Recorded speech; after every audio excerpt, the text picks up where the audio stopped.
there's nothing more determined than poultry with a plan. This is it, everyone. We're escaping.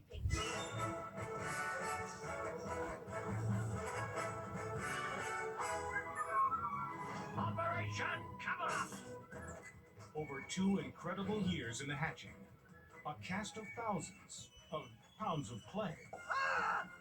DreamWorks Pictures invites you to join Mel Gibson and the rest of the cast for an exclusive behind-the-scenes look at the making of the runaway comedy Chicken Run.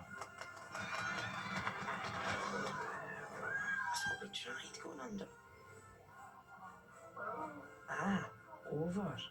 Think, everyone, think. There's a better place out there.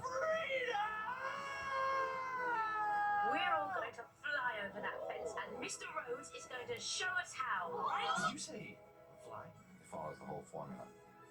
You know, rooster meets hen, falls in love, rooster loses hen.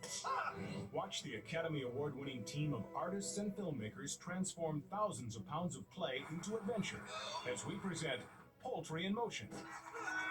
The making of Chicken Run. It's a story of chickens fighting for their independence from a chicken yard. Almost like a Second World War sort of escape movie, like chickens caught in a stalag.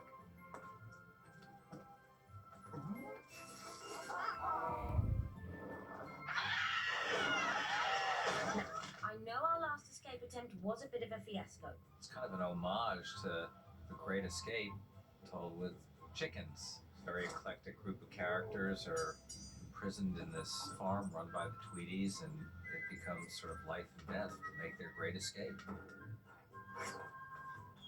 Oh, morning, Ginger. Back from holiday?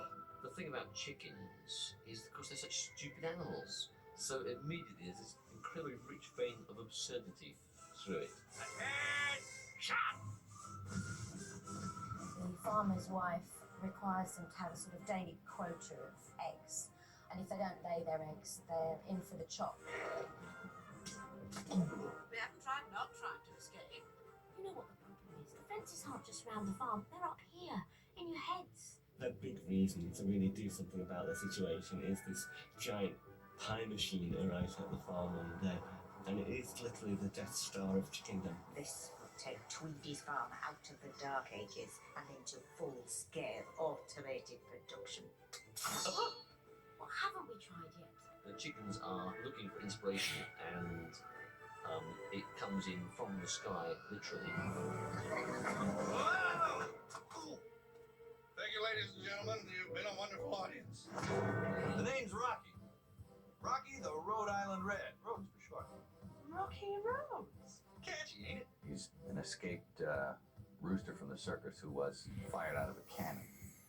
The chickens believe he can fly. In fact, you know what they call me back home? You're gonna love this. The Lone Free Ranger. He's meant to be the hero of the piece, you know, the reluctant rooster who is going to teach them all how to fly and so they can fly the coop as it were. You see, flying takes 3 things. Hard work, perseverance, and hard work. You said hard work twice. That's because it takes twice as much work as perseverance. Quite honestly, the material and just the whole concept amused me, and I thought it was pretty funny. They're organized, I know it. That ginger one, I reckon she's their leader. Mr. Tweedy, it's chickens, you dolt. They don't plot, they don't scheme, and they are not organized. The whole process of making a animated film is about building characters, as far as we're concerned. You start with an idea, and then you end up with a storyboard. Slowly, the character builds, but the character doesn't start to live until you start to hear the voice. Chicken Run enlisted the eclectic voice talents of performers from both sides of the Atlantic, including Mel Gibson as the only American rooster on a farm of British hens. I thought you were going to teach us how to fly. Hey, do I tell you how to lay eggs? Relax. Our dashing male lead, Rocky, is Mel Gibson. We were very excited by the idea of working with, in our terms, a huge Hollywood star. Hi, how are you? Well, they called. For what reason, I don't know. I never thought that I ever resembled any kind of chicken, but I guess they thought that they wanted that sound for their rooster.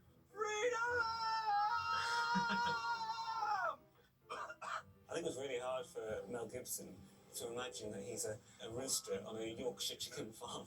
You know? The thing that we kept referring to was Mel's performance in Maverick. Because there in Maverick he plays the classic lovable rogue, which is to say he's unreliable, you know, he's shifty, he's dishonest, but he's fundamentally good and he's utterly charming, and that's what we wanted Rocky to be, all those things. Which bunk is mine? And Mel has a great voice, great range. He plays with his voice a lot. I'll give this a whirl. It's not my specialty, but I'll try it. Right. Good man, much appreciated. 'Cause I'm a wanderer. Yeah, I'm a wanderer. I roam around. Wow. This is going to be played back to me at some date in the future, I know. No, it's not. No, go on. Oh, I'm the type of guy that likes to run around. The actress that plays Ginger is Julia Sohala, who is sassy and absolutely fabulous. She has a very feisty quality which matches Ginger really well. It's not so hard to get one chicken out of it, or even two, but this is about all of us. You want to get every chicken in this place out of here at the same time? Where there's a will, there's a way. She's just a great believer in what you can do, and she's an achiever. She's got guts, you know, and I love playing characters like that. Wing Commander, T.I. Fowler, reporting for duty. Fowler here is played by Benjamin Whitrow. And Ben Whitrow is a classical English actor. You're not with the old Creighton, tally-ho, tucks away. Keep over, you old fool. They just want to count us. Bunty's played by Imelda Staunton, who was the maid in Shakespeare in Love. Oh, face the facts, ducks. The chances of us getting out of here are 1,000,000 to 1. She is the mountain of indifference that stands in the way of Ginger and the chickens and freedom, really. I've never heard such a fantastic load of tripe. So Mac here is played by Lynn Ferguson. Lynn has a magnificent, genuine Scottish accent, which I must say can be pretty hard to understand, and we make fun of that in the film. What happened to my wig? It's split the interior tendon connecting the radius to your humerus. I gave her a wee bit of a tweak, Jimmy, and wrapped her up. Was that English? I mean, it's really weird when you hear your voice coming out of a chicken. Do you know what? Watch her and then that chicken's got my voice. This is us, right? We get in, we're like this, and let her go. That might work. Babs is played by Jane Horrocks, who is mainly known from Little Voice, and she's a great talent. She's got such a versatile and flexible voice, and she plays Babs, who is the non-brains of the outfit. I don't want to be a pie. I don't like bread. No chicken escapes from Tweedy's farm. This is Mrs. Tweedy, played by Miranda Richardson. You know, people quake when they hear her voice. The chickens quake, Mr. Tweedy quakes. She rules with a rod of iron, and she just wants to make money. She's sort of, you know, thin and crabbed and pinched. Stupid, worthless creatures. And she's got a sort of vision that life can be different somehow. I'll teach you to make a fool out of me. Mr. Tweedy is played by Tony Haygarth, the great British TV actor. He's the one who suspects all the time that the chickens are up to something. Mrs. Tweedy!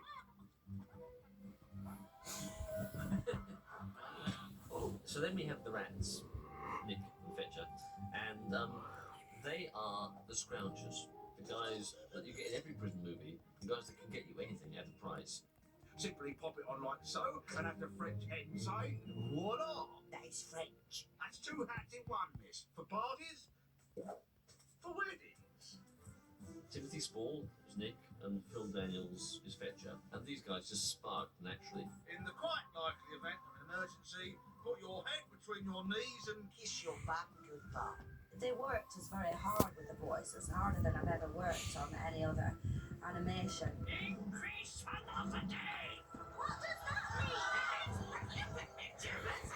And I think that really paid off because they fitted the voices with the characters superbly, and it's incredibly witty. The timing is brilliant. Oh, my life flashed before my eyes. It was really boring. The things that I found most fun and most bizarre is when they say, well, we need a section of grunts, groans, whoops, startling sounds, and if you just like to go ahead and do that, we'll just keep running the sound on it. So you stand there for, I guess, until they say cut, and you go,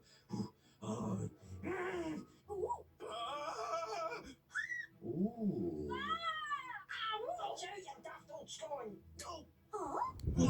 And then finally, after a long time, you hear this cut come and everybody bursts out laughing. Say, I think we've got something there, but you've actually been doing it for about 10 minutes, so what do you think it is?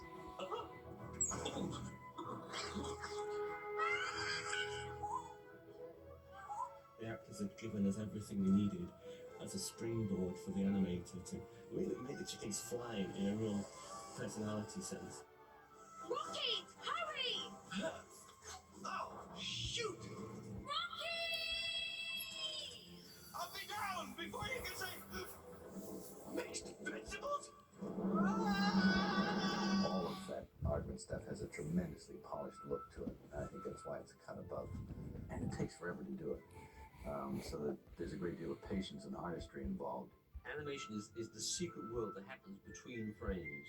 You move the puppet, take a film frame, move the puppet again, take another film frame, and in this very slow and careful way, it builds up piece by piece. Being able to just move the limbs is one thing, and that's technically how we do animation, but the real challenge to any of our animators is to somehow make that life seem like it's coming from the character itself. The secret of Aardman's success comes from treating their animators like actors and giving them the tools they need to translate their performance into the play. This begins with strong character design. I wasn't actually cast, I was hatched. I guess you could say I was born to play this part. It's a style that Nick and Aardman have become almost synonymous with. It's eyeballs very close together. They call it a banana mouth and the overbite. Very, very simple design that create very expressive and endearing characters. The Aardman team has been in the business of creating animated characters for over 25 years, taking the art form of stop-motion animation to new heights.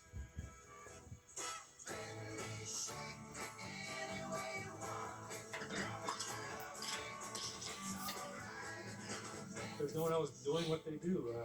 They've got a look about them and a feel and a grace and a sense of humor and a color and movement which is purely Aardman. Parking toast, Gromit.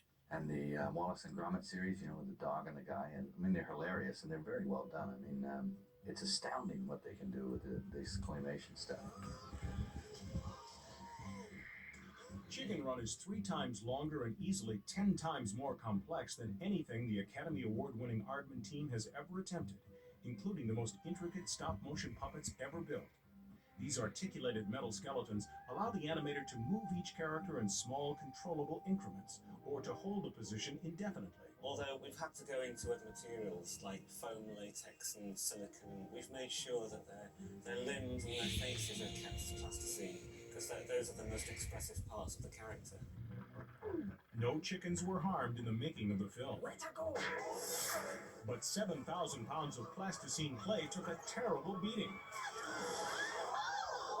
Replacement parts were pressed into service regularly, using 57 unique colors mixed for the production in a converted bubblegum machine. We have to keep recipes of everything. We keep recipes of all the silicone colours, all the plastic colours, and we keep samples. And this is the sample board. We have all the names are down here, their beaks colours, their wing colours, even down to their eyelid colour, which again is not allowed to change throughout. Because the animators worked on many different sets at the same time, multiple copies of each character were needed, including smaller versions for scenes involving the Tweedies.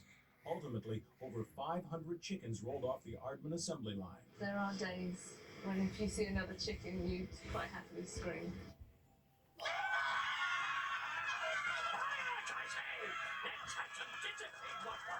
Creating the world that the chickens inhabit was no less challenging. From hand-painted skies to sets, props, and wardrobe, everything was created with an incredible level of detail. This is Rocky's backpack that he stuffs his cloak into. This is the small scale one. This is Tweedy's egg production record in 2 scales. They use these spoons to dig their way out, but they're lightweight so that they can be rigged to the puppet. And we have to make repeats of everything so that they all look the same. The chicken's nighttime things for when they're getting ready for bed. So that's Bubs' knitting bag, teeny weeny one. She helps actually with the escape plans because she makes a tea cozy, which comes in very handy at one point.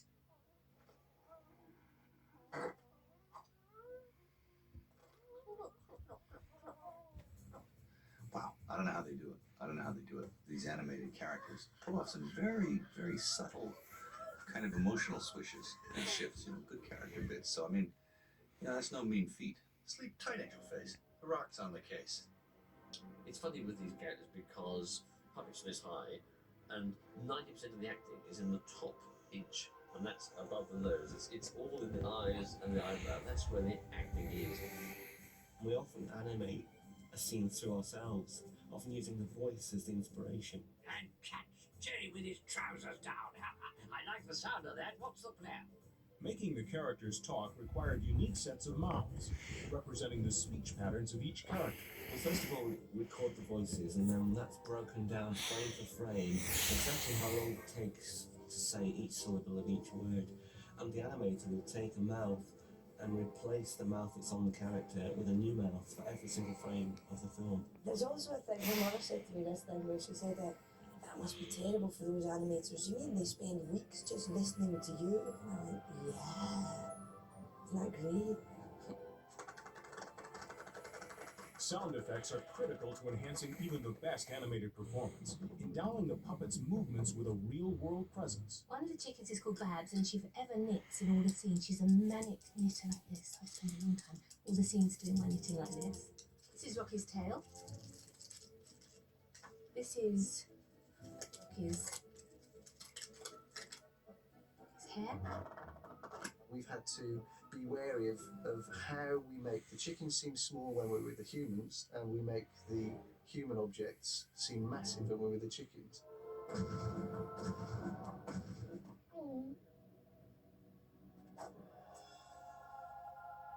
For composers John Powell and Harry Gregson Williams, the challenge of Chicken Run was to create music that balanced the emotions of the characters with the comedy. The key to that balance rested in the orchestration, finding just the right instrument to evoke a certain tone.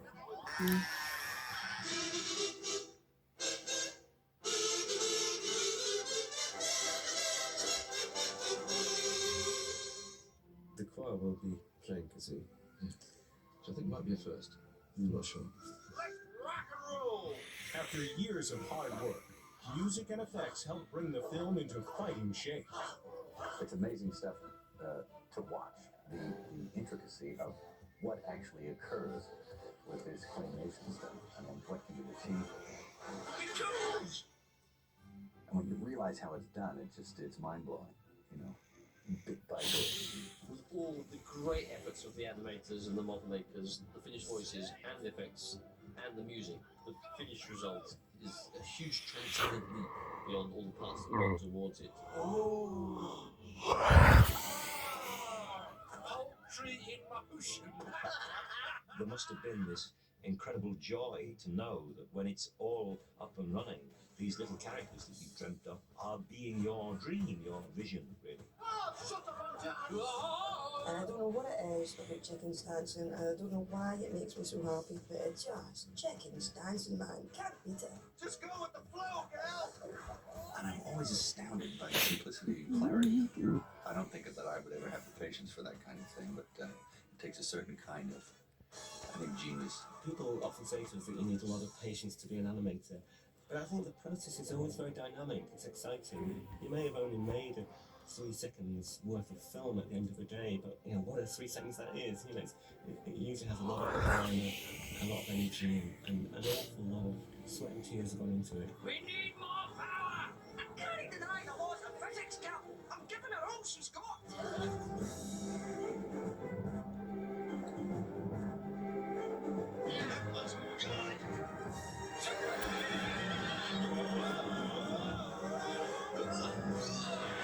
We have to work as a team. Which means you do everything I tell you. 40 animators worked on Chicken Run for 2 years to create over 120,000 frames of animation. On average, each animator managed to complete 2.5 seconds of finished film each day. You know, they can make that stuff live, which I find, you know, real good. Join Rocky and Ginger for excitement and adventure in Chicken Run.